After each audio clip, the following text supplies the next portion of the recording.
विदेश मंत्रालय के प्रवक्ता रणधीर जायसवाल ने आज प्रेस कॉन्फ्रेंस की। विदेश मंत्रालय के प्रवक्ता ने एससीओ समिट आतंकवाद पर भारत के कड़े रुख की जानकारी साझा की। वहीं ऑपरेशन सिंधु को लेकर अपडेट जानकारी दी। देखिए रिपोर्ट।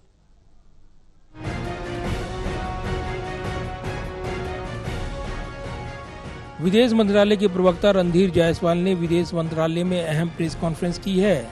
इसमें विदेश मंत्रालय के प्रवक्ता ने क्षेत्रीय और अंतर्राष्ट्रीय मुद्दों पर अहम बयान दिए हैं। इसमें विदेश मंत्रालय के प्रवक्ता रणधीर जायसवाल ने एससीओ समिट में रक्षा मंत्री राजनाथ सिंह की मौजूदगी और साझा घोषणा पत्र पर हस्ताक्षर न करने को लेकर अहम बयान दिया है। विदेश मंत्रालय के प्रवक्ता रणधीर जायसवाल ने कहा है कि रक्षा मंत्री राजनाथ सिंह ने चीन में एससीओ समिट में हिस्सा लिया है। कुछ सदस्य देशों के चलते एससीओ के साझा पत्र पर सहमति नहीं बनी है।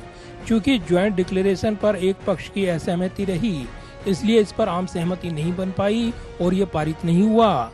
विदेश मंत्रालय के प्रवक्ता ने कहा है कि आतंकवाद को लेकर जो हमारा पक्ष है वो हमने यहाँ मजबूती से रखा है। कुछ जो सदस्य लोग हैं एससीओ के, वो इस बात पर उनकी सहमति नहीं बनी कुछ मुद्दों पर, और इसलिए वो जॉइंट स्टेटमेंट अपनाया नहीं गया। हमारे तरफ से जो हमारे अपने कुछ चिंताएं थी आतंकवाद को लेके, जिसको हम लोग चाहते थे कि उस डॉक्यूमेंट में जाए, उसके प्रति एक देश को आपत्ति थी, जिसके कारण से स्टेटमेंट को फाइनलाइज नहीं किया है। जैसे आपको पता है कि स्टेटमेंट के लिए कंसेंसस चाहिए होता है, और इस कारण से स्टेटमेंट अडॉप्ट नहीं हुआ। विदेश मंत्रालय के प्रवक्ता रणधीर जायसवाल ने कहा है कि एससीओ में साझा घोषणा पत्र नहीं आ पाया। एक देश को आतंकवाद से लड़ने के हमारे संकल्प पर आपत्ति थी, लिहाजा घोषणा पत्र नहीं आ पाया। लेकिन हमारे रक्षा मंत्री का वक्तव्य व्यापक रूप से समस्या को बताता है। वहीं विदेश मंत्रालय के प्रवक्ता रणधीर जायसवाल ने ऑपरेशन सिंधु की अपडेट जानकारी को लेकर कहा है कि हमने 18 जून को ऑपरेशन सिंधु लॉन्च किया था। अब तक 15 फ्लाइट से ईरान से 3426 नागरिकों को निकाला गया है। इनमें 9 नेपाली, कुछ श्रीलंकाई नागरिक भी निकाले गए हैं। एक और फ्लाइट आर्मेनिया से आज शाम तक लौटेगी।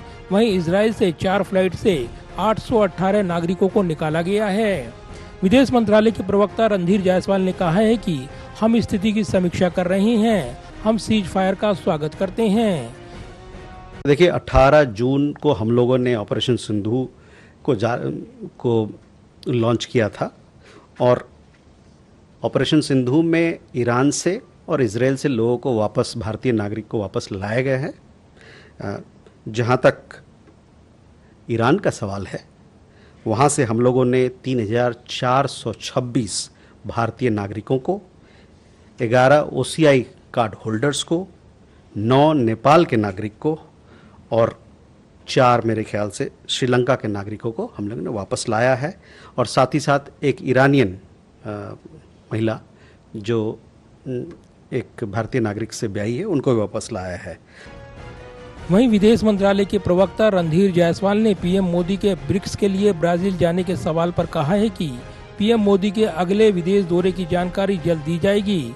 इस पर 2-1 दिन में प्रेस रिलीज भी जारी होगी और सोमवार को प्रेस कॉन्फ्रेंस भी हो सकती है। कैमरामैन विदार ब्रेक के साथ प्रदीप कुमार, टोटल न्यूज, दिल्ली।